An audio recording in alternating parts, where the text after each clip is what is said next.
The fluorescent lights of the university library buzzed like angry wasps overhead, casting harsh shadows across the rows of empty desks. It was 2:47 a.m., and Amara Collins was the only soul left in the building, besides the security guard who'd stopped checking on her hours ago. Her fingers trembled as she highlighted another passage in her molecular biology textbook. Not from exhaustion, though God knows she had every right to be exhausted. No, this trembling came from something deeper. Fear. The kind that settles in your bones when you know that one more misstep, one more failed exam, one more unpaid bill could send everything you've built crashing down around you. "You can do this," she whispered to herself, her voice barely audible in the cavernous silence. You didn't come this far to only come this far.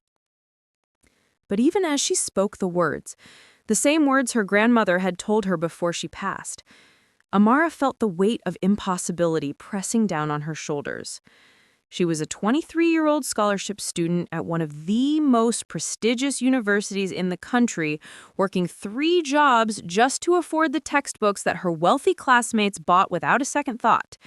Her scholarship covered tuition, but life costs so much more than tuition. The late shift at the hospital cafeteria, weekend mornings cleaning houses in the suburbs, and Friday and Saturday nights, the nights she tried not to think about, serving cocktails at the Azure, an exclusive rooftop bar where the city's elite gathered to celebrate their excess, while she smiled and pretended their tips would be enough to keep the lights on in her tiny studio apartment. It was at the Azure where everything changed, where he walked in. Amara closed her eyes, and despite her best efforts, she was back there 3 weeks ago. The night that divided her life into before and after. The Azure had been particularly crowded that Saturday, a private celebration for some tech mogul's acquisition deal. Millions of dollars changing hands while Amara balanced champagne flutes on a tray and navigated through clouds of expensive cologne and designer perfume. She'd noticed him immediately, though she tried not to stare. Damien Cross. Even if you didn't follow business news, and Amara barely had time to follow any news, you knew that name. 35 years old, self-made billionaire, his face graced magazine covers and financial news segments. But the photos never quite captured the intensity of his presence in person, the way his dark eyes seemed to assess everything and everyone in a single glance, the way he stood slightly apart from his celebration, as if he was there in body, but his mind was calculating something far more important. "Excuse me?" His voice had cut through the noise of the party, and Amara realized with a start that he was speaking to her. "Yes, sir?" She'd straightened, professional smile in place, tray balanced perfectly. "You've been on your feet for 3 hours without a break." It wasn't a question. "When do you get to sit down?" The question had caught her so off guard that her rehearsed server smile faltered. Nobody asked her questions like that. They asked for drinks, for directions to the bathroom, for her to move out of the way. They didn't ask when she got to rest. My shift ends at midnight," she managed. He'd nodded, his eyes holding hers for a moment longer than necessary. And in that moment, Amara felt something shift. A recognition. Not of faces or names, but of something deeper. 2 people from completely different worlds, seeing each other, really seeing each other for just a heartbeat. "What's your name?" he'd asked. "Amara." "Amara." He'd repeated it like he was committing it to memory. "Amara. I'm Damien." "I know who you are, Mr. Cross." A ghost of a smile had crossed his face. "Then you have me at a disadvantage. Tell me something about yourself that I can't find on your employee badge."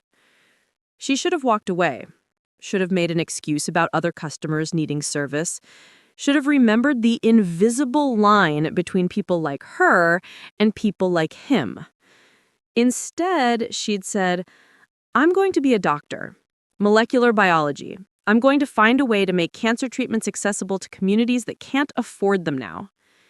His expression had changed then. The calculated businessman facade had cracked, revealing something raw underneath. Respect. Interest. Something else she couldn't quite name. Now that, he'd said softly, is the most interesting thing anyone has said to me all night. The library lights flickered, pulling Amara back to the present. She pressed her palms against her eyes, trying to push away the memories of what came after, the way the party had ended, the way Damien had waited for her shift to finish, the way they'd talked on the rooftop until 3 in the morning, the city spread beneath them like scattered diamonds, the way he'd looked at her when he said, I've never met anyone like you, the way she'd believed him, the way one conversation had led to another and another until she found herself in his penthouse suite, and for one night, one impossible, beautiful, terrifying night, she'd let herself forget about scholarships and bills and the weight of the world. For one night, she'd just been Amara, a woman, not a charity case or a scholarship student or a server, just herself. And then, morning had come. She'd left before he woke up, gathered her clothes in the pre-dawn darkness, and slipped out like a ghost. Because that's what people like her did with people like him. You didn't build fairy tales on foundations of inequality. You took the beautiful moment and you left before reality could shatter it. She'd deleted his number from her phone, switched her shifts at the Azure, avoided every place she thought he might be. For 2 weeks, she'd almost convinced herself it had been a dream, until the nausea started, until she missed her period, until she took the test in the grimy bathroom of a campus medical clinic and saw those 2 pink lines that meant her carefully constructed life was about to implode. Amara looked down at her textbook now, the words blurring together. Her hand moved to her stomach, still flat, showing no signs of the life growing inside. One baby. The clinic had confirmed it yesterday. One baby, single mother, medical school dreams circling the drain. Everything she'd worked for, sacrificed for, bled for, all of it hanging by a thread because of one night of weakness. No, not weakness. One night of being human. Her phone buzzed on the table. Unknown number. She'd been getting calls from unknown numbers for days now, and she never answered. Debt collectors, probably, or maybe... No, he couldn't have found her. She'd been too careful. The phone buzzed again. Then a text message appeared. Amara, I know you're avoiding me. We need to talk. Please. D. Another message. I've been looking for you for 3 weeks. I'm not angry. I'm not trying to pressure you. I just need to know you're okay. That's all. Please. Her hands shook as she stared at the screen. How had he found her number? How had he... The phone rang. Unknown number again. Against every instinct screaming at her to ignore it, Amara answered. Hello? Amara. His voice, deep and careful. Thank God. Please don't hang up. How did you find me? Does it matter? A pause. Are you okay? Are you safe? Something in his voice, genuine concern, not possession, made her throat tighten. I'm fine. You disappeared. I left. There's a difference. Why? Because you're a billionaire, and I'm a scholarship student barely keeping my head above water. Because what happened between us can't happen in the real world. Because I'm pregnant, and I can't... It doesn't matter, Damien. It was one night. That's all it was. It was more than that, and you know it. I can't do this. Amara, wait. She hung up, silenced her phone, pressed her forehead against the cool surface of the desk, and tried to remember how to breathe. One baby, she told herself. One baby to figure out how to support on her own. One baby to somehow protect while finishing her degree and keeping her scholarships. And the library door opened. Footsteps echoed across the tile floor, moving with purpose. moving toward her. Amara looked up, and there, walking between the stacks of books like he owned the building, like he owned the whole damn world, was Damien Cross. Their eyes met across the empty library. And in that moment, Amara realized that nothing, absolutely nothing, was going to be as simple as she'd hoped. The security guard must have let him in. Of course he did. When Damien Cross showed up anywhere, doors opened, rules bent. The normal laws of physics that governed Amara's world simply didn't apply to men like him. "You can't be here." Amara's voice came out steadier than she felt. She closed her textbook, a futile gesture of protection, as if molecular biology could shield her from what was coming. Damien stopped a few feet away, hands in the pockets of his charcoal suit. Even at 3 a.m, he looked like he'd just stepped out of a boardroom. Meanwhile, Amara was wearing a coffee-stained hoodie and jeans with a hole in the knee. The contrast was almost laughable. Almost. "You hung up on me," he said quietly. "You showed up at my school. At 3 a.m, she stood, gathering her books, trying to create distance. "That's not normal, Damien. That's desperate."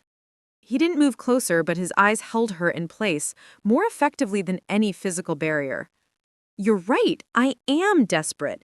Because the woman I haven't been able to stop thinking about for 3 weeks vanished like smoke, and every instinct I have is screaming that something's wrong." Amara's hands tightened on her textbook. "Nothing's wrong." "You're a terrible liar." He took a single step forward, and she saw it then. The sleeplessness in his eyes, the tension in his jaw.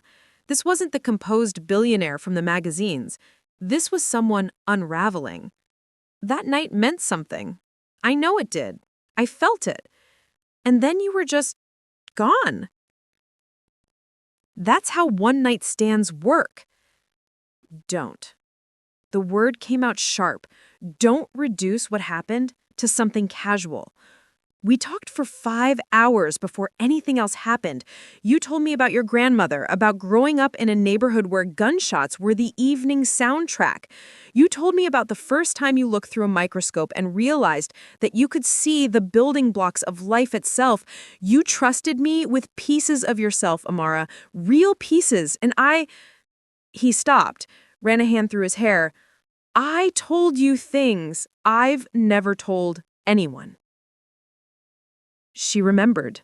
God help her, she remembered every word. The way he described growing up poor himself, hungry and angry, building his first business from nothing. The way his voice had cracked when he talked about his mother dying of a treatable illness because they couldn't afford the medication. The way he'd looked at her when he said, "You're going to save lives. I just move money around." "It doesn't matter," she said, but her voice wavered. "It matters to me." A wave of nausea hit her then, the same nausea that had been plaguing her for days. She gripped the desk, willing it to pass, but her body had other plans. The room tilted slightly. Damien moved fast. His hand was on her elbow, steadying her before she could protest. "You're not okay. Amara, what's going on?" "I'm fine, just tired. I work 3 jobs, remember?" She pulled away from his touch, but the damage was done. He'd felt her trembling. "When's the last time you ate?" "That's none of your—" "When?" She wanted to lie, but the concern in his voice disarmed her. "Yesterday. Lunch. Maybe." His jaw tightened. "Come on." "What?" "There's a 24-hour diner 3 blocks from here. You're going to eat something, and then, if you still want me to disappear, I will. But please, let me know you're taken care of first."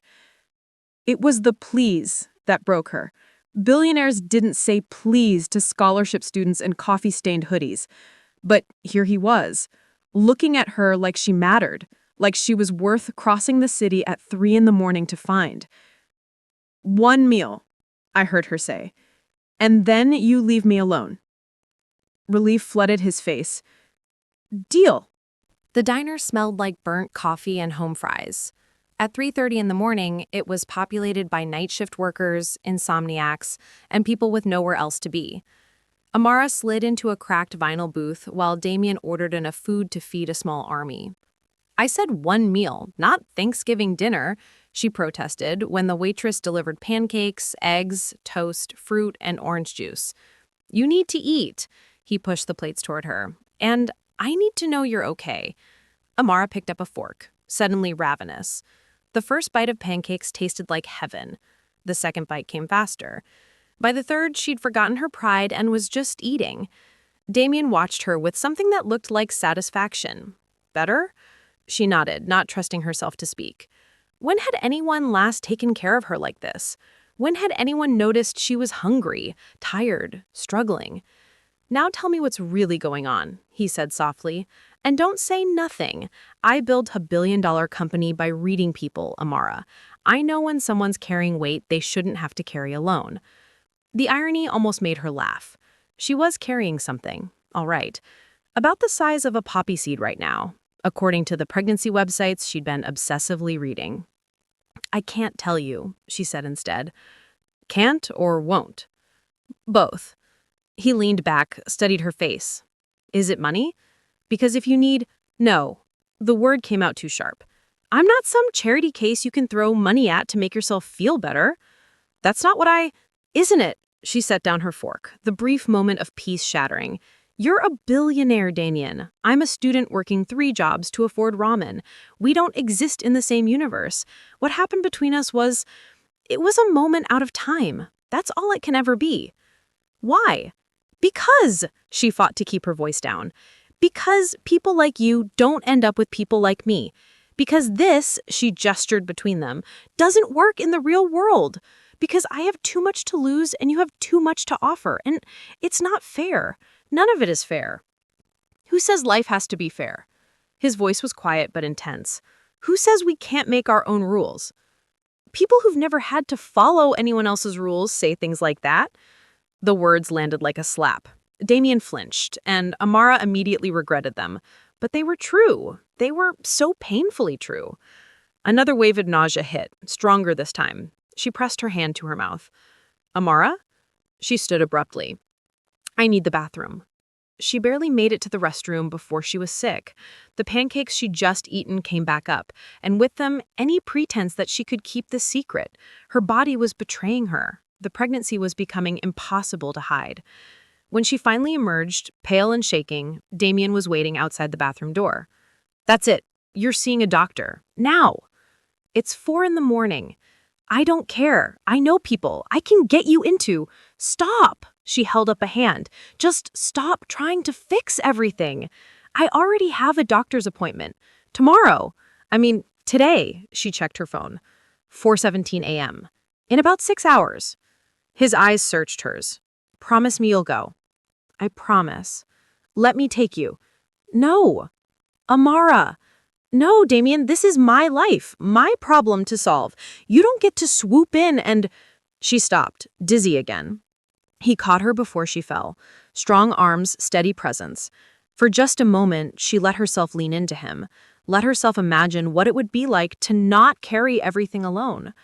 "I'm scared," she whispered before she could stop herself.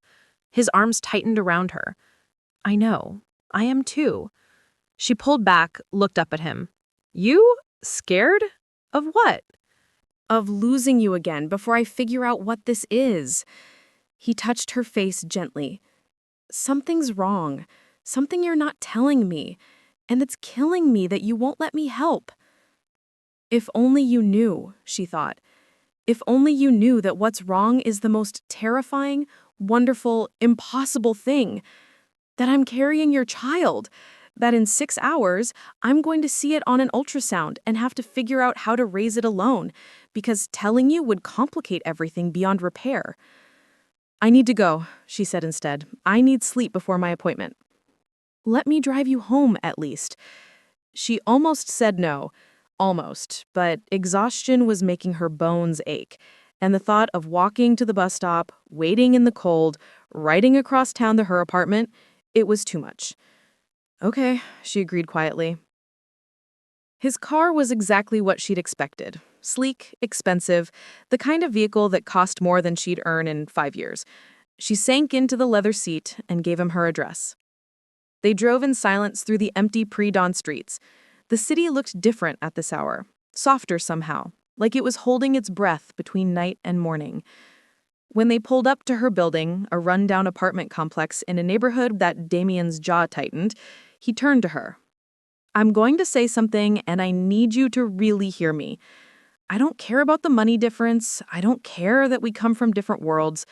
I care about you, the real you, the woman who's going to change medicine, the woman who works herself to exhaustion because she's too proud to quit, the woman who looked at me that night and saw a person, not a bank account." He paused. "I've been searching for real my entire life, Amara, and you're the most real thing I've ever found." Tears burned her eyes. "You don't understand what you're asking for." "Then explain it to me." "I can't. Not yet.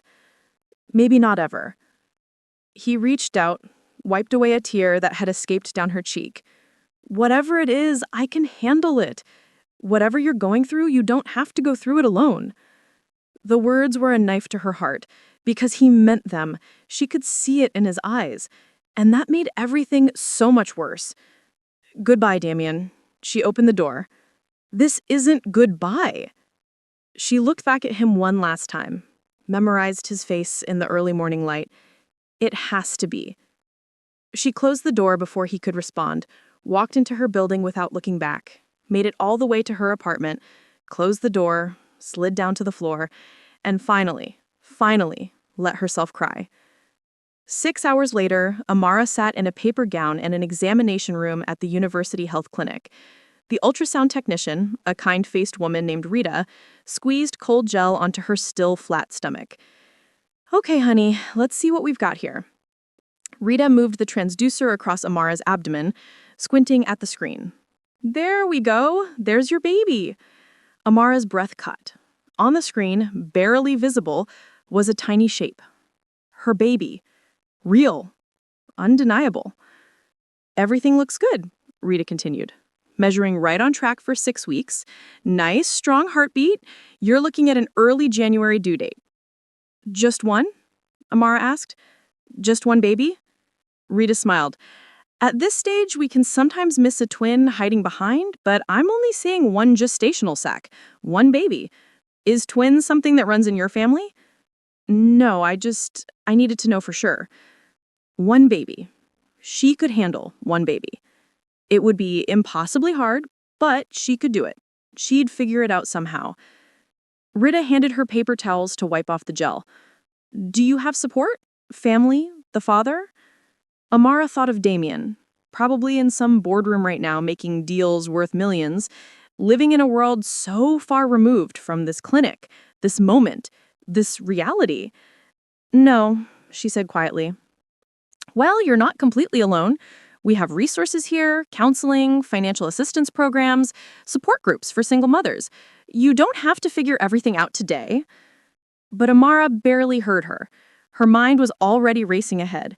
How to finish the semester, how to keep her scholarships, how to work enough hours to save money before the baby came, Her phone buzzed, a text from an unknown number, but she knew who it was.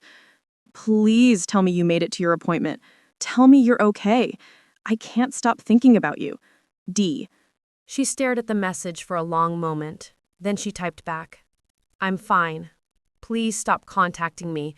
This has to end." She hit send before she could change her mind, turned off her phone, got dressed mechanically. One baby. One impossible, beautiful, terrifying baby. And a secret she had to keep locked away, no matter how much it was killing her. What Amara didn't know, what she couldn't possibly know as she walked out of that clinic, was that Damien Cross had never been good at accepting no for an answer, and he'd already made a decision that would change everything. He was going to find out what she was hiding, no matter what it took. The next 2 weeks passed in a blur of exhaustion and denial. Amara threw herself into her studies with an intensity that bordered on obsession, as if memorizing cellular structures and biochemical pathways could somehow organize the chaos her life had become. The nausea persisted, morning sickness, though it struck at all hours, and she had taken to carrying crackers in her bag, stealing bites between classes when the world tilted sideways. She'd blocked Damien's number, changed her work schedule at the hospital cafeteria, started taking different routes across campus, but even in her avoidance, she felt him everywhere. A black town car idling near the science building, flowers delivered to her apartment with no card, a substantial anonymous donation made to the scholarship fund that kept her enrolled, a donation she immediately reported to the financial aid office because she knew, somehow she just knew, where it had come from. He was trying to take care of her from a distance, and it was breaking her heart. On a Tuesday afternoon, exactly 16 days after their encounter in the library, Amara sat in her molecular genetics lecture, trying to focus on mitochondrial DNA, when a wave of dizziness hit her so hard she had to grip the desk to stay upright. "Miss Collins," Professor Chen's voice cut through the fog, "are you all right?" Every head in the lecture hall turned toward her, 100 pairs of eyes watching as she tried to form words through the cotton filling her mouth. "I'm fine. Just—" The room spun. The fluorescent lights above became shooting stars, and then everything went dark. When Amara woke up, she was staring at acoustic ceiling tiles in the campus emergency clinic. An IV was in her arm, pumping fluids. A nurse was checking her blood pressure while a doctor reviewed something on a tablet. "Welcome back," the doctor said, a woman in her 50s, with steel gray hair and kind eyes. "You gave your professor quite a scare. I'm Dr. Sarah Mitchell. How are you feeling?" "Like I got hit by a truck." Amara tried to sit up, but the doctor gestured for her to stay down. "Your blood pressure dropped significantly, you're dehydrated, and your blood sugar was dangerously low. When's the last time you ate a full meal?" Amara couldn't remember. Yesterday? The day before? Time had become fluid, measured only in textbook chapters and work shifts. "Miss Collins, we ran some standard tests, and I need to ask you something important." Dr. Mitchell pulled up a chair beside the bed. "Are you aware that you're pregnant?" Even though Amara already knew, hearing it stated so clinically in the sterile room made it suddenly, terrifyingly real. She nodded slowly. "How far along?" "About 8 weeks now." Dr. Mitchell made notes on her tablet. "Are you receiving prenatal care?" "I had one ultrasound at 6 weeks, at the student health clinic." "Just one?" The doctor's expression tightened with concern. "Miss Collins, Amara, I need to be direct with you. Your condition when you came in was serious. You're not eating enough, you're clearly not sleeping enough, and your body is trying to support a pregnancy while you're running yourself into the ground. This isn't sustainable." "I'm trying. I'm doing everything I can." "I know. I can see it." Dr. Mitchell's voice softened. "But I need you to do something for me. I want to do a more thorough ultrasound right now. Given your symptoms and how severe they've been, I want to make sure everything is progressing normally. Is that okay?" Fear spiked through Amara's chest. "Is something wrong with the baby?" "I don't know yet. That's why I want to look. But some of your symptoms, the severity of the nausea, the extreme fatigue, can sometimes indicate complications or other factors." 10 minutes later, Amara was back in a paper gown, lying on an examination table while Dr. Mitchell prepared the ultrasound equipment. This machine was more advanced than the one at the student clinic, the screen larger and sharper. "Let's see what we have here," Dr. Mitchell murmured, moving the transducer across Amara's abdomen. And there, on the screen, was the tiny flutter of a heartbeat, stronger now than it had been 2 weeks ago, more defined, real in a way that made Amara's own heart clench. Dr. Mitchell went silent. The transducer moved slowly, deliberately, across Amara's stomach, back and forth, pausing, measuring. The doctor's expression shifted from concentration to something else. Surprise. "Amara," she said carefully, "did the technician at your first ultrasound mention seeing anything unusual? Any anomalies? Terror flooded through her. No, she said everything looked normal. One baby, strong heartbeat. Why? What's wrong? Dr. Mitchell turned the screen toward her. Nothing's wrong, but look here. She pointed to the image. This is your uterus, and this, she indicated the flutter Amara had been watching, is one baby, yes. But this, the transducer moved slightly, and suddenly there was another flutter, another tiny shape, is a second baby. The world stopped. What? Amara breathed. You're carrying twins, Amara. Fraternal twins, from the looks of it.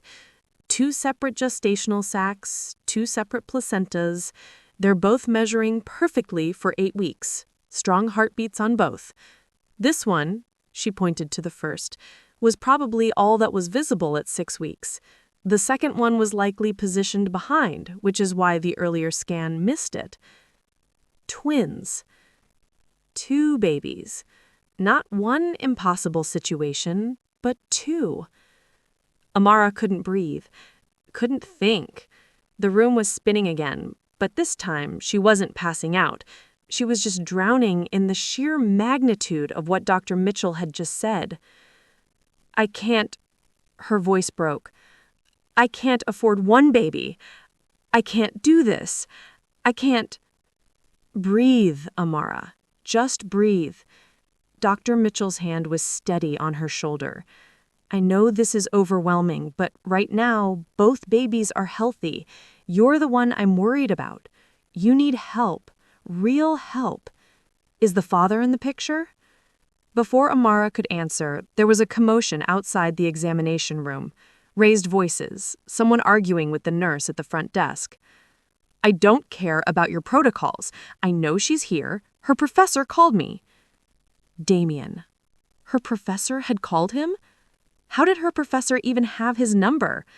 Unless... The door burst open, and there he was, looking like he'd run the entire way from whatever corporate tower he'd been conquering. His suit jacket was gone, his tie loose, his hair disheveled. His eyes found her on the examination table, and something like pain crossed his face. Sir, you can't be in here, the nurse protested, appearing behind him. It's okay, Amara heard herself say. He can stay. Dr. Mitchell looked between them, then at the ultrasound screen, then back at Damien. Understanding dawned on her face. You're the father, she said. It wasn't a question. Damien's eyes never left Amara. Is she okay? The student who called me said she collapsed. I'm managing the medical situation, but I think you both need to see something. She turned the ultrasound screen toward Damien. He stepped closer, his gaze fixed on the monitor. Amara watched his face as he tried to make sense of the greeny black and white image, watched as Dr. Mitchell pointed out the first flutter. This is a baby. Your baby. Damien's sharp intake of breath was audible. His hand came up to his mouth, and for a moment, the ruthless billionaire disappeared entirely. In his place was just a man, staring at the evidence of a life he had helped create. You were pregnant, he said quietly. That night in the library, when you were sick at the diner, you were pregnant, and you didn't tell me. I couldn't. Twins? He said it like he was testing the word, trying to make it real. 2 babies? I didn't know, Amara said quickly. I swear, I just found out right now. The first ultrasound only showed 1. I thought, those are my children. His voice was steady now, but there was steel underneath. My twins? Dr. Mitchell cleared her throat. I'm going to give you both some privacy, but Mr. Cross, I need you to understand something. Amara's health is precarious right now. She's malnourished, exhausted, and trying to carry twins while working multiple jobs and maintaining a full course load. She needs support, significant support. These babies need her healthy. Damien nodded, his jaw set with determination. she'll have whatever she needs. It's not your decision, Amara started, but Dr. Mitchell cut her off.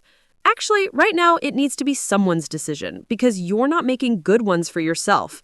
The doctor's voice was firm, but not unkind. I'm not trying to bully you, Amara, but I've been doing this for 20 years, and I know what happens when pregnant women try to do everything alone, especially with twins. You need help, whether you want it or not. She left the room, closing the door behind her. The silence that followed was deafening. Damien pulled a chair over and sat down slowly, like his legs might give out. His eyes kept returning to the frozen ultrasound image on the screen. 2 tiny shapes, 2 impossible futures. "Why didn't you tell me?" he asked finally. "Because of this," Amara gestured between them. "Because you're you and I'm me, and a baby, even one baby, would complicate everything beyond recognition. But 2? Damien, I'm barely surviving as it is. I can't afford childcare. I can't afford to take time off. I can't afford to lose my scholarship. And if my grades drop..." "Stop." He held up a hand. "Just stop for a second and listen to me. Those are our children. Ours. You don't have to do this alone. You don't understand. Then make me understand." The words came out sharp, and he immediately softened. "Amara, I've been losing my mind for weeks. I knew something was wrong. I knew you were hiding something. But this?" He looked at the screen again. "This changes everything." "That's what I'm afraid of," she whispered. He reached out slowly, giving her time to pull away. When she didn't, he took her hand. "I know you don't trust this, us, me. I know you think I'm going to swoop in and take over or throw money at the problem until it looks the way I want it to. But I'm not trying to control you. I'm trying to be a father to my children, our children." Tears slid down Amara's cheeks. "I'm so scared." "I know, so am I.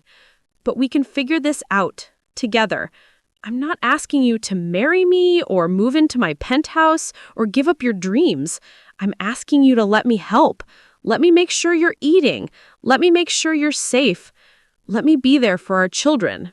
Your family doesn't matter. Your world will adjust." "Damien, you're not hearing me." Amara pulled her hand away, needing the space to think. "You live in a world where everything can be fixed with money and power. I live in a world where one missed paycheck means eviction. We can't reconcile that. And bringing 2 babies into that impossible situation?" "What do you want?" He interrupted. "Forget everything else for a second. Forget the money and the logistics and what my family will say. What do you want, Amara?" The question hit her like a physical blow, because the truth was she'd been so focused on survival that she'd forgotten to think about what she actually wanted. "I want to finish medical school. I want to become the doctor I've been working toward my entire life. I want my babies to be healthy and safe and loved. I want..." Her voice cracked. "I want them to have the life I never had, stable, secure, without fear. Then let me give them that. At what cost?" He looked at her for a long moment. "What do you think I'm going to demand in return?" "I don't know. That's what scares me." Damien stood, paced to the window, stared out at the campus beyond. When he spoke again, his voice was quiet. "My mother died because we couldn't afford her medication. Did I tell you that in the diner?"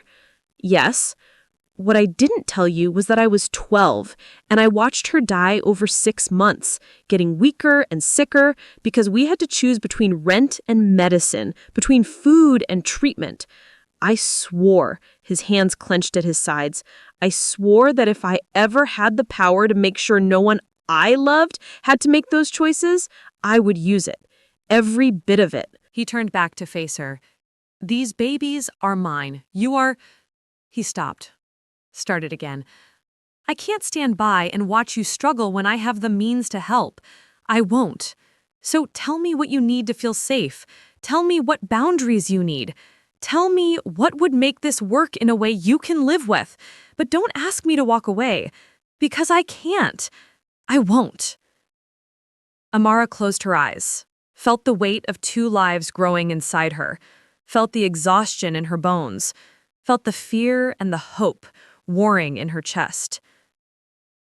When she opened her eyes, she found Damien watching her with an intensity that stole her breath.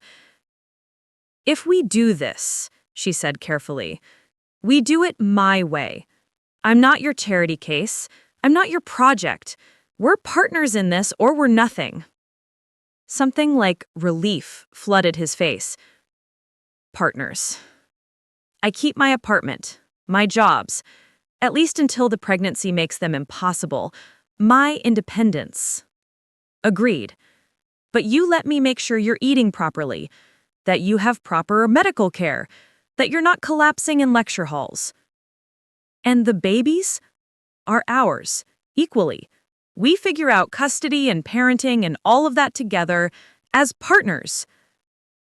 It wasn't perfect. It wasn't even close to perfect. But it was something. A fragile bridge between their impossible worlds. "Okay," Amara whispered. Damien's eyes closed briefly, and when they opened again, they were bright with unshed tears. "Okay." He moved closer, and this time, when he took her hand, she held on tight. On the ultrasound screen, frozen in time, two tiny hearts continued their flutter. Two impossible futures, waiting to be born. Neither Amara nor Damien could have known that this fragile agreement, this tentative partnership, would be tested in ways neither of them could imagine. Because the Cross family had rules about heirs and bloodlines and legitimate children, and Damien Cross had just broken every single one of them. The Cross family estate sat on 15 acres of manicured perfection in the most exclusive neighborhood in the city. Amara had never seen it in person, had only glimpsed it once in a magazine article about architectural excellence.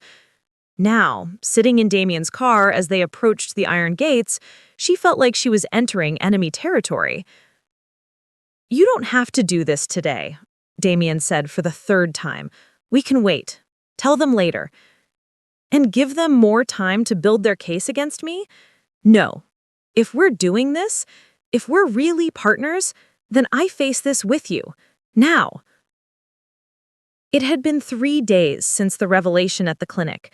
3 days of Damien essentially moving into crisis management mode, hiring a nutritionist, arranging for meal deliveries, insisting Amara cut back her work hours while he quietly supplemented her income in ways she couldn't quite track or refuse. 3 days of ultrasound photos hidden in her textbook, of her hand moving unconsciously to her stomach, and the word twins echoing through her mind like a prayer and a curse.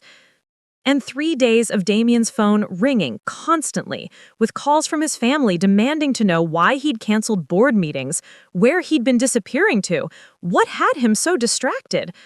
His father, Richard Cross, had finally demanded a family dinner. Tonight. Non-negotiable. "They're going to hate me," Amara said quietly as the gates swung open. Damien's hand found hers. "They're going to see what I see. A brilliant, strong woman who's carrying their grandchildren. I'm a poor, black student who got pregnant after one night with their billionaire son. Let's not pretend they're going to welcome me with open arms." He didn't argue. They both knew she was right. The house was even more imposing up close, all glass and stone and cold modern elegance. A staff member opened the door before they'd even reached it, and Amara was immediately aware of her discount store dress and borrowed cardigan. She'd tried to look presentable, but there was no disguising the gap between her world and this one. "Master Damien," he said, with a slight bow, "your family is waiting in the dining room." "Thank you, Marcus." Damien kept his hand on the small of Amara's back as they walked through hallways lined with art that probably cost more than her entire education. The dining room was stunning. A massive table that could seat 20, though tonight only 4 places were set. Crystal chandeliers, floor-to-ceiling windows overlooking gardens that looked like something from a fairy tale. And at the head of the table, sat Richard Cross. Amara had seen him in photographs, but they didn't capture the sheer force of his presence. 70 years old, silver-haired, with the same intense eyes as his son, but colder, calculating. This was a man who built an empire, and everything about him screamed power. Beside him sat Damien's stepmother, Victoria. Blonde, perfectly maintained, wearing diamonds that probably cost more than Amara's apartment building. Her smile was polite, but didn't reach her eyes. And across from them, Damien's half-sister, Charlotte. 28, beautiful in that effortless way that came from a lifetime of privilege. She looked up as they entered, and something like curiosity crossed her face. "Damien," Richard's voice was cold. "You're late, and you brought a guest without informing us?" "Father, Victoria, Charlotte." Damien pulled out a chair for Amara. "This is Amara Collins. Amara, my family." Amara forced herself to meet Richard's gaze. "Thank you for having me." Victoria's smile tightened. "Any friend of Damien's is welcome, of course, though we weren't aware he was seeing anyone." "That's what we're here to discuss," Damien said, sitting beside Amara. His hand found hers under the table, a lifeline. Richard's eyes narrowed. "I see. Another one of your charity cases, Damien. Another scholarship student you're trying to save. We've been through this before." "Dad," Charlotte started, but Richard silenced her with a look. "This isn't a charity case," Damien said, his voice dangerously quiet. "Amara is—" "I'm pregnant," Amara interrupted. She felt Damien tense beside her, but she pressed on. "With twins. Damien's children. Your grandchildren." The silence that followed was absolute. Victoria's hand went to her throat. Charlotte's eyes widened, and Richard's expression went from cold to glacial. "I see," he said finally. "And how far along are you, Ms. Collins?" 8 weeks. Convenient timing. Richard leaned back in his chair, his gaze moving between Amara and Damien. "My son is worth $3 billion. I'm sure you're aware of that." "Dad, don't," Damien warned. "It's a valid question."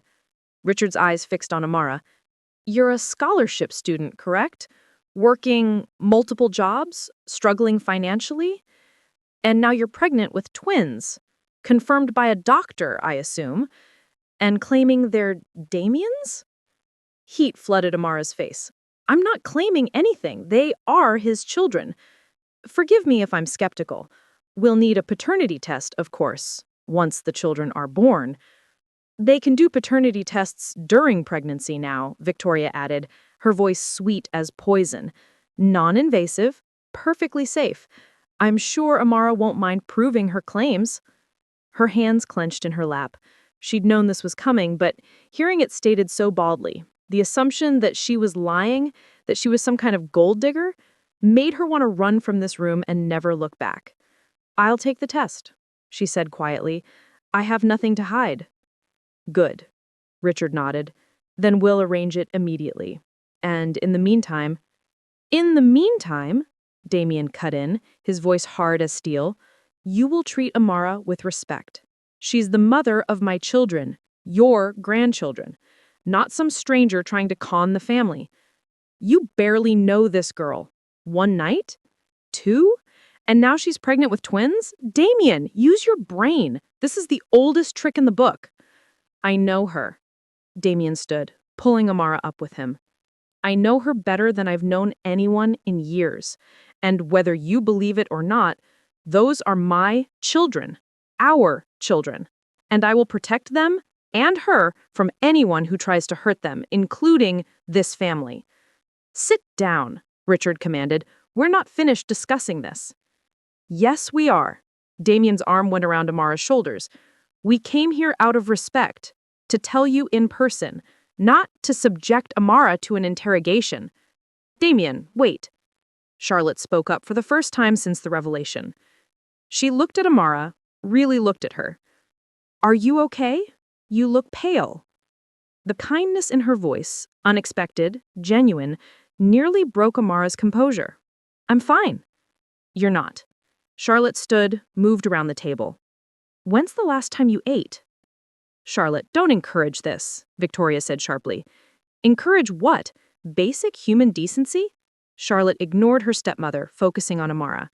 Twins are hard on the body. Trust me, my best friend just had twins. If you're only 8 weeks and already looking this exhausted, you need to take better care of yourself.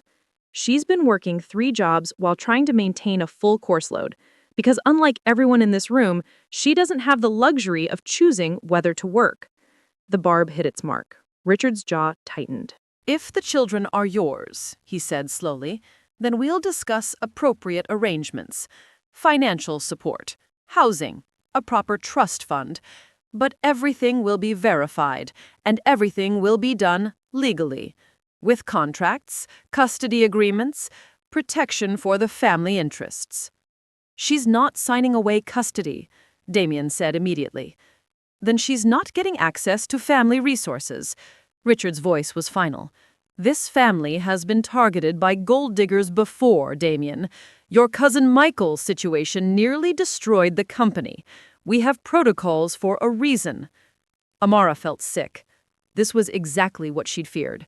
Being reduced to a transaction, a threat to be managed and controlled. I don't want your money, she said quietly. I never did.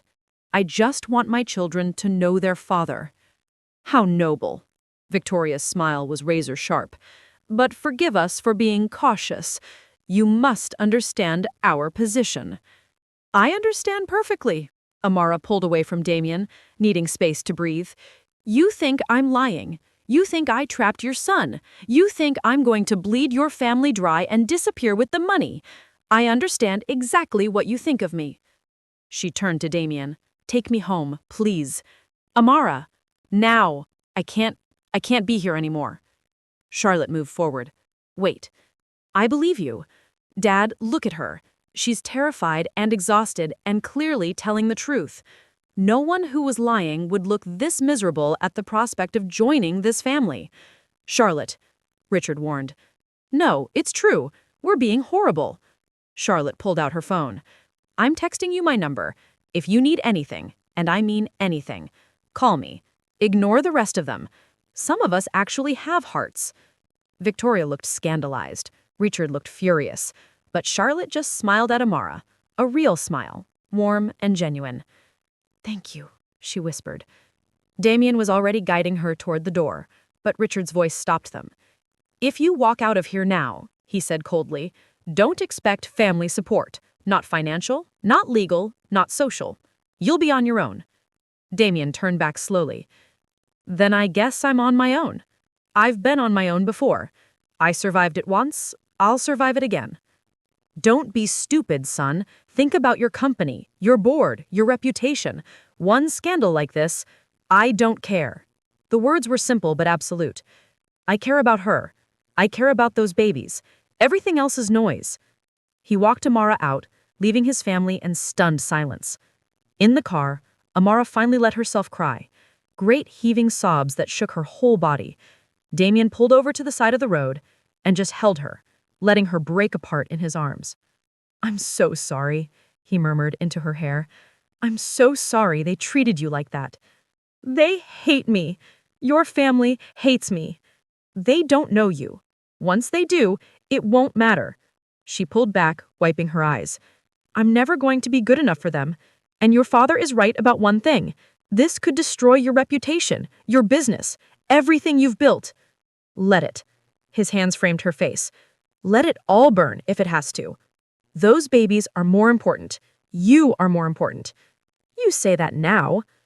I'll say it every day for the rest of my life if I have to. His thumbs wiped away her tears. Amara, listen to me. I meant what I said in there. I've been on my own before. I built my first company from nothing when I was 22 years old. No family money, no connections, just anger and determination and the refusal to stay poor. If I have to do it again, you have $3 billion. You're not starting from nothing. No, I'm starting from something better. I'm starting with you, with our children, with something real to fight for. Her phone buzzed. A text from an unknown number. Charlotte. He loves you. I can see it. Dad will come around eventually. He always does. In the meantime, I've got your back. Twins are hard. You're gonna need someone on the inside. C. A second text followed immediately. Also, ignore Victoria. She married into the family for the money and assumes everyone else is doing the same. She's projecting. You're fine. Despite everything, Amara almost smiled. "Your sister is nice," she said. "Charlotte's the only decent one in that house." Damien started the car again. "She takes after our mother, the first Mrs. Cross, the one who died when I was 10. There was pain in his voice, old pain, buried deep. Amara took his hand. "Tell me about her," she said softly. So he did.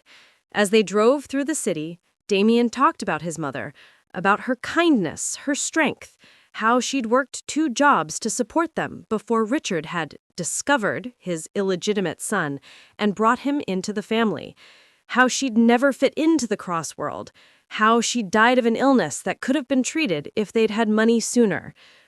"That's why he's so suspicious," Damien said finally. "My father loved my mother in his way, but his family nearly destroyed him for marrying beneath his station. They made her life hell, and when she died, he swore he'd never let emotions compromise family interests again. So he became the thing that hurt him." "Exactly." They pulled up to Amara's apartment building. The contrast between this and the Cross estate was almost comical.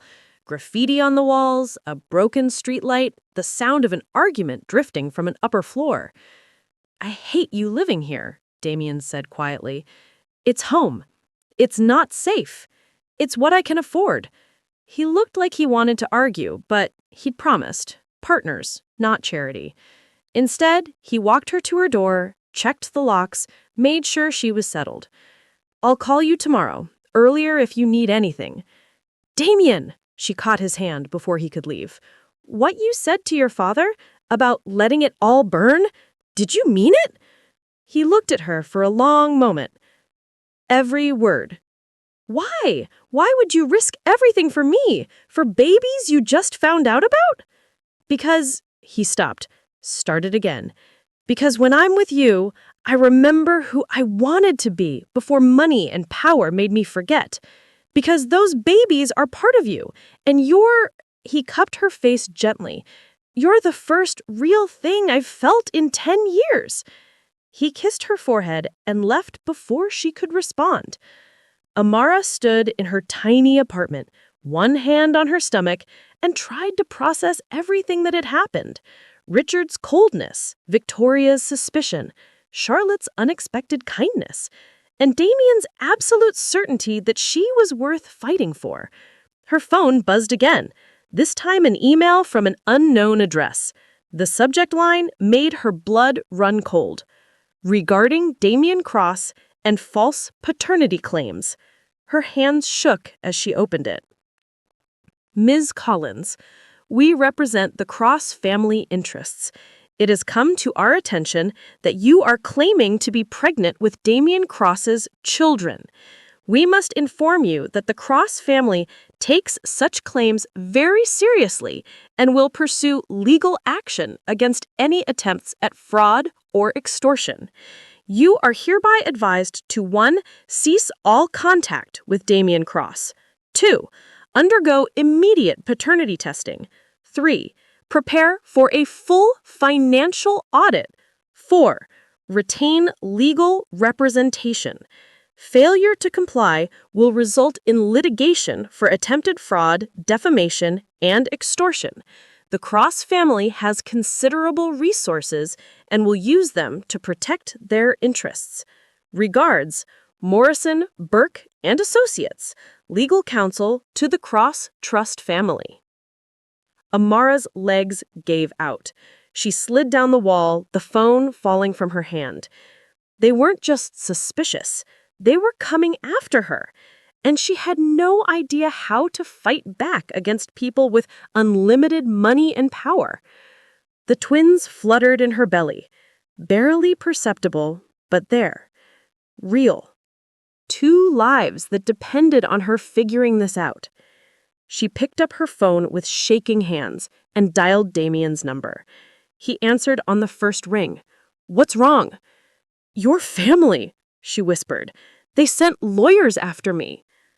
The silence on the other end was terrifying. Then, "I'm coming back. Don't respond to anything. Don't sign anything. I'm coming back right now." But as Amara sat on the floor of her apartment, waiting for him, she realized something fundamental had shifted.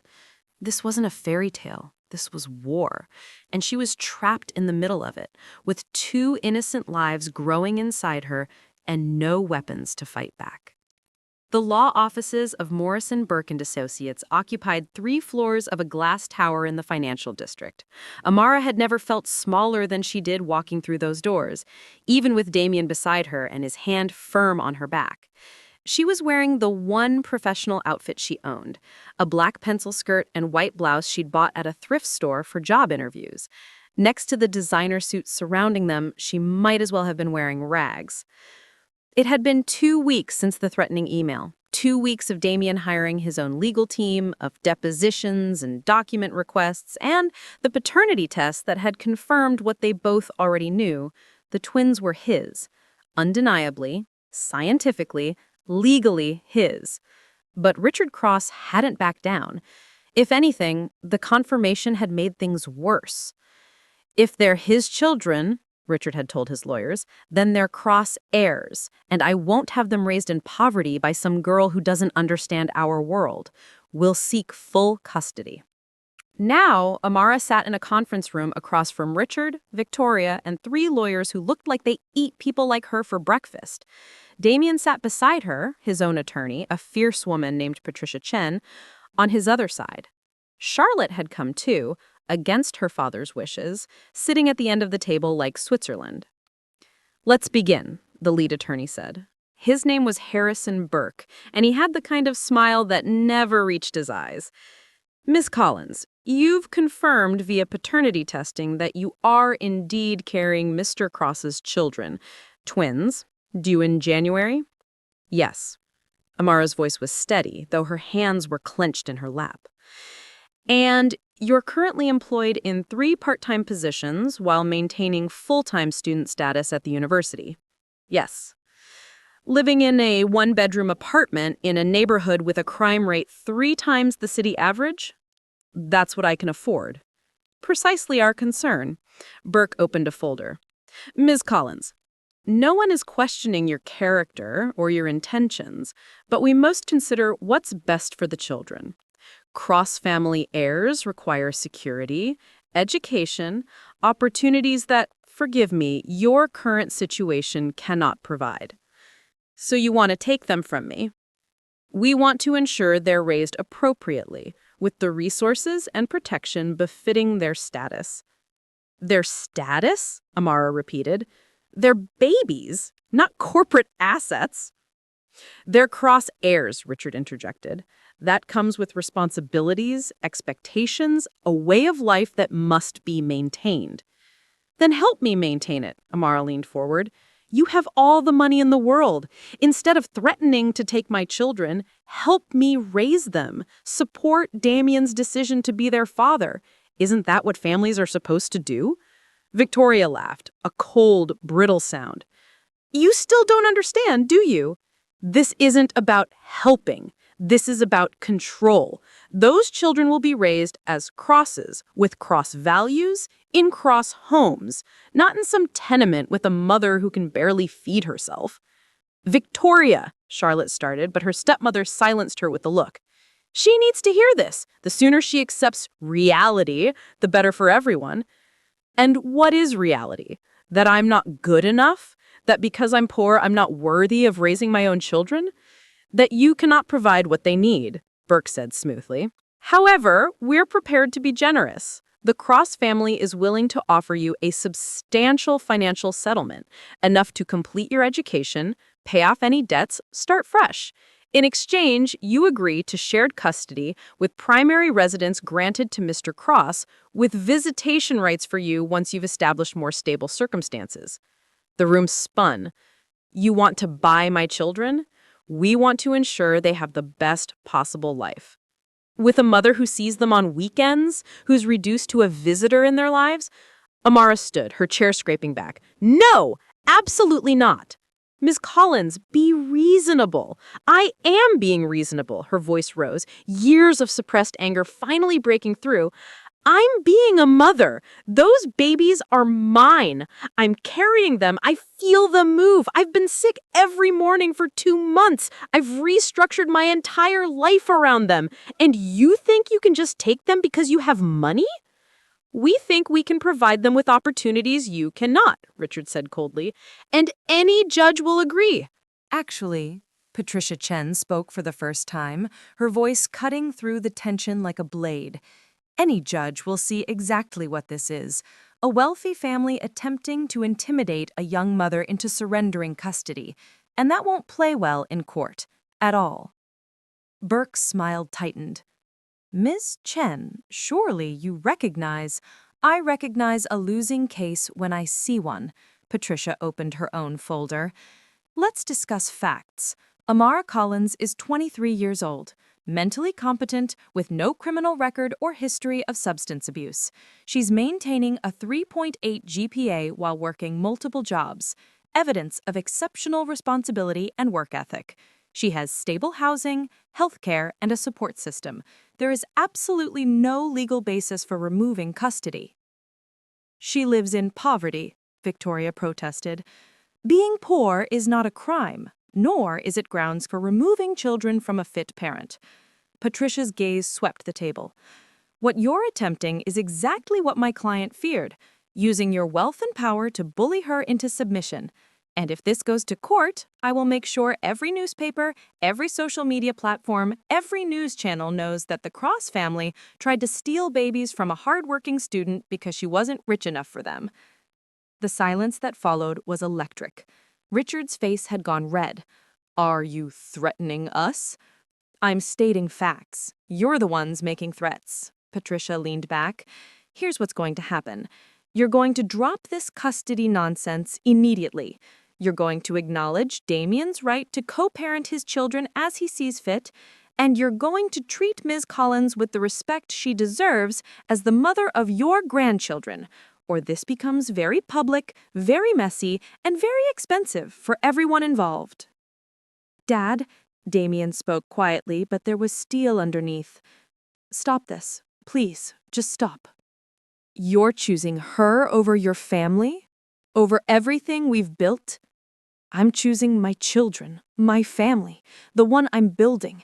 And yes, I'm choosing her because she's worth choosing, because she sees me, not my bank account or my last name or what I can do for her. Just me. She's using you. No, Charlotte interrupted. Dad, stop. Just stop and listen to yourself. You sound exactly like grandfather did when you wanted to marry Mom. You told me that story 100 times, how he said she was beneath you, how she was just after the money, how she'd ruin the family name. And you fought for her anyway. You risked everything for her. Richard's expression cracked. That was different. How? Because Mom was white? Because she came from a middle-class family instead of a poor one? Or because you loved her and didn't care what anyone thought? Charlotte, Damien loves Amara. I can see it. Anyone can see it. And those babies are your grandchildren, your blood. Mom would be ashamed of how you're treating her. The mention of his first wife, Damien's mother, hit Richard like a physical blow. His face went pale. For the first time since this nightmare had begun, he looked old, tired, human. She would have liked you, he said finally, looking at Amara. My first wife, Sarah. She came from nothing too, worked as a waitress when we met. My father nearly disowned me for marrying her. But you did it anyway, Amara said softly. I did, and she gave me the best years of my life. Damien, Charlotte's brother who died in infancy, a happiness I've never found again, no matter how much money I made. He looked at his son. Is that what this is? Real? Damien held Amara's gaze. Yes. And you, Richard turned to Amara, are you after his money? Be honest. After everything you've been through, wouldn't money make your life easier? Of course it would. I'd be lying if I said otherwise. But I didn't get pregnant on purpose. I didn't plan this, and I've been trying to do this alone because I was terrified of exactly this, of being accused of trapping him, of being called a gold digger, of losing my children because I'm not rich enough for them. So yes, money would help, but I'd rather struggle on my own than have it used as a weapon against me. The honesty seemed to surprise him. Richard sat back, studying him with those same intense eyes his son had inherited. You're afraid, he said finally. Terrified. Of us? Of losing everything that matters. He nodded slowly, then turned to his lawyers. Leave us, all of you. Mr. Cross. Leave. This is a family matter now, not a legal one. The lawyers exchanged glances but obeyed, filing out of the conference room. Patricia gave Amara's shoulder a reassuring squeeze before she left. Then it was just family, however fractured and complicated that word had become. Richard stood, walked to the window, looked out at the city below. When he spoke, his voice was different, smaller, more human. I lost Sarah because I was too proud to ask for help, he said. Too determined to prove I could provide for her on my own. By the time I swallowed my pride and went to my father for the money for her treatment, it was too late. She was gone. He turned back. I spent the next 25 years making sure I'd never be powerless like that again, building an empire so large that nothing and no one could ever threaten what I loved. But you became what you feared, Charlotte said gently. You became the father who tries to control everything with money and power. I know. The admission seemed to cost him. I know, and I can't seem to stop, because losing control means losing everything. Again. Amara stood slowly. Mr. Cross, I'm not trying to take anything from you. I'm just trying to keep what's mine. My children, my life, my right to choose who I love and how I raise my family. You love him? Richard asked. My son? The question hung in the air. Amara looked at Damien. Really looked at him. At the man who'd searched for her when she disappeared, who'd stood by her through ultrasounds and morning sickness and his family's cruelty, who'd been willing to risk everything, his reputation, his business, his family relationships, for her and their unborn children. Yes, she said simply, I do. Damien's hand tightened on hers. She saw him blink back tears. And you, Richard asked his son, more than I've ever loved anything. Damien pulled Amara close. She's everything, Dad. She's real and fierce and brilliant, and she makes me want to be better, the way Mom made you better. Richard was quiet for a long, agonizing moment. Then he sighed, a sound that seemed to carry decades of regret and fear and love all tangled together. Then, I suppose I need to apologize, he said finally. To you, Ms. Collins. Amara. I was wrong. I was scared. Scared of losing my son the way I lost his mother. Scared of history repeating. Scared of not being in control. But that's my fear to manage, not yours to suffer for. Amara couldn't believe what she was hearing. You're apologizing? Poorly, I'm sure. I'm not good at admitting I'm wrong. A ghost of a smile crossed his face. But my daughter is right. Sarah would be ashamed of me. And more importantly, those are my grandchildren you're carrying. My blood. And I've been treating their mother like an enemy instead of family. So what now? Damien asked carefully. Richard walked back to the table, but this time he didn't sit across from them. He sat beside them, next to Charlotte. A symbolic shift. Now we do this right. No more lawyers, No more threats.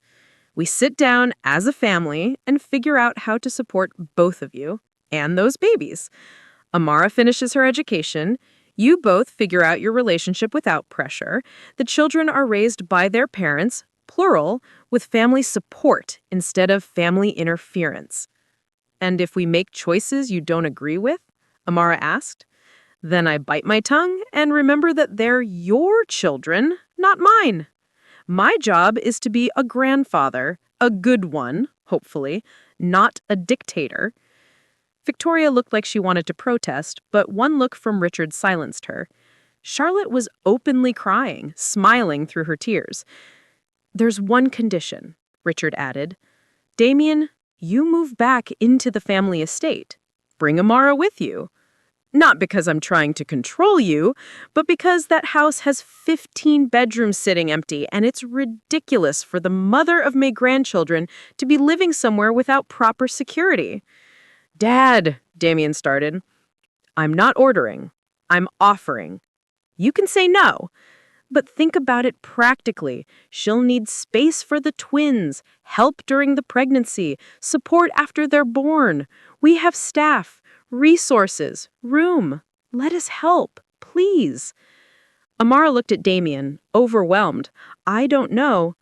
You keep your independence, Richard said quickly. Your own suite of rooms, your privacy. Come and go as you please. Continue your studies. Live your life. Just let us be there. Let us be family. Why should I trust you? Amara asked. 2 weeks ago, you were threatening to take my children. You shouldn't. Richard's honesty was startling. I've given you every reason not to trust me, but I'm asking for a chance to prove I can do better, that we can do better for them. He gestured to her still flat stomach.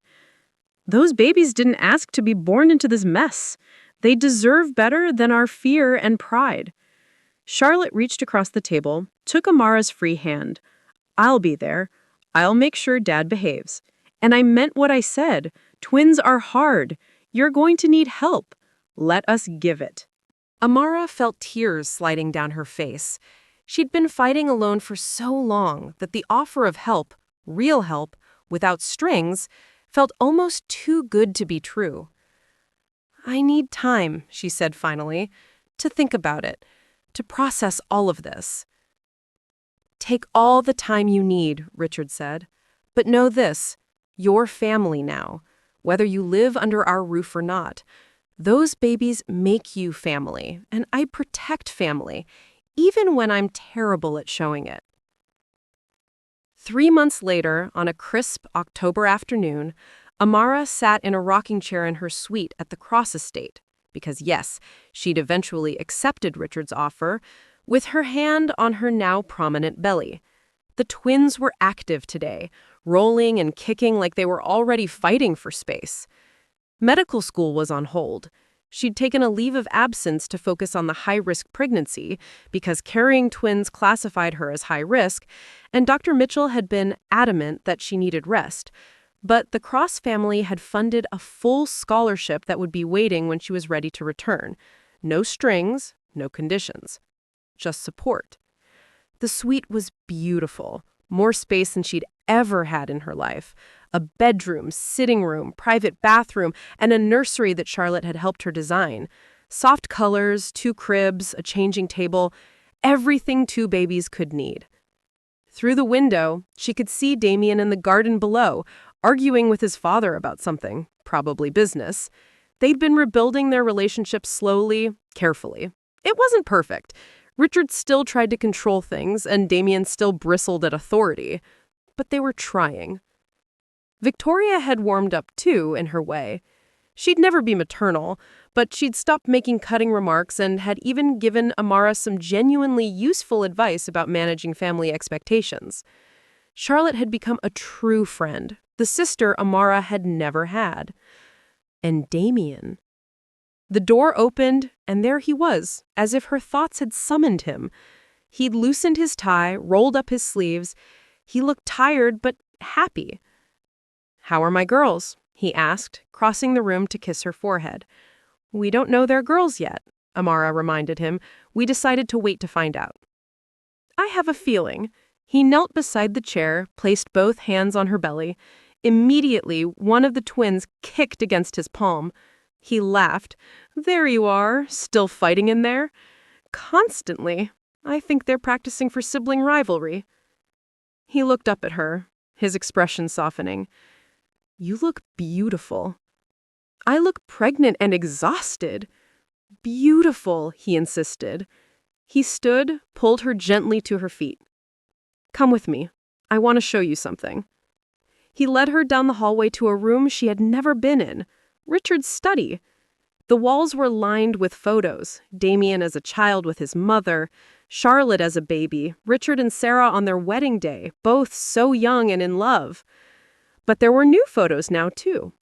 Ultrasound images of the twins, a candid shot of Amara studying in the garden that Charlotte must have taken, Damien and Amara together at dinner laughing about something. Dad added these last week. He's been putting together a family history album for the twins, so they'll know where they come from, all of it, the good and the bad. Amara's throat tightened. That's really sweet. He's trying. We all are. Damien turned to face her fully. Amara, these last months, getting to know you, really know you, have been the best of my life, even with all the drama and fear and uncertainty, because I get to do it with you. Damien, let me finish. He took both her hands. I know we started this all backwards. One night, then pregnancy, then trying to figure out how to be a family. But somewhere in all of that chaos, I fell completely in love with you, with your strength and your intelligence, and the way you refuse to let anyone, including me, treat you as less than you are. He reached into his pocket, pulled out a small velvet box. Amara's breath caught. What are you doing? Something I should have done weeks ago, but I wanted to wait until things settled, until you could say yes without pressure or fear or obligation. He opened the box. Inside was a ring. Simple, elegant, a single diamond surrounded by smaller stones. Amara Collins, will you marry me? Not because of the babies or the family or what anyone expects, but because I love you. Because I want to spend the rest of my life figuring out this messy, complicated, beautiful thing with you. Tears streamed down her face. You're sure? Even knowing how hard this is going to be? Raising twins? Managing your family? My school? I've never been more sure of anything. His voice was steady. You're my family now. You and those two fighters in there. Everything else is just details. She looked at the ring, at him, at the photos on the wall showing generations of complicated love and messy families and people who chose each other despite the odds. Yes, she whispered. Yes, I'll marry you. He slipped the ring onto her finger, then pulled her close as her belly would allow, and kissed her like they had all the time in the world, like they were the only two people who mattered. I love you, he murmured against her lips. I love you too. Behind them, someone cleared their throat. They broke apart to find Richard standing in the doorway, trying and failing to hide a smile. I was coming to get some files, he said, but I can see I'm interrupting something. Dad, Damien started. Did she say yes? She said yes. Richard's smile widened. Good. Sarah would have approved. She always said you needed someone who could keep you humble. He looked at Amara. Welcome to the family, officially. Though I suppose you've been family for a while now. Thank you, Amara said, for everything, for giving us a chance. Thank you, he replied, for giving us a chance, for trusting us with something precious, yourself and those babies. We won't let you down. I won't let you down. Not again. He left them alone in the study, surrounded by family history and the promise of a future they were building together. On a snowy January morning, Amara gave birth to twins, a boy and a girl, 7 pounds each, with powerful lungs and their father's intense eyes. They named them Sarah and David, after Damien's mother and Amara's late grandmother. The delivery was hard, 48 hours of labor, complications, fear. But Damien never left her side. He held her hand through every contraction, whispered encouragement through every push, and cried when the babies finally arrived, healthy and screaming and perfect. Richard held his grandson and sobbed, actually sobbed, whispering, "Sarah, you should see this," to the wife he'd lost decades ago. Charlotte took 1,000 photos. Even Victoria wiped away tears when little Sarah wrapped her tiny hand around her grandmother's finger. And Amara, exhausted and in pain and overwhelmingly happy, looked at her family, the one she'd been born into and the one she'd found, and knew that every struggle, every fear, every moment of doubt had been worth it. Because here, in this room full of love and complicated history and messy relationships and fierce loyalty, she'd found something she'd been searching for her entire life. She'd found home.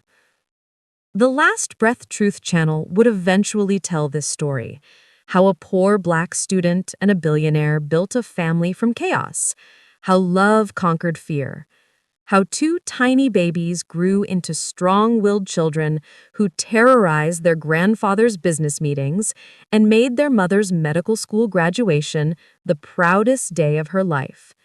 But some details they'd never know. The private moments, the late-night feedings shared between exhausted parents, the way Damien looked at Amara when she walked across the stage to receive her medical degree, the way Richard played tea party with his granddaughter, wearing a plastic tiara without complaint, the way Charlotte taught her nephew to draw, passing on the artistic talent that ran in the family, the way love, messy and complicated and imperfect, had won. Because, in the end, that's what this story was really about.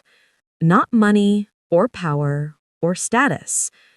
Just love.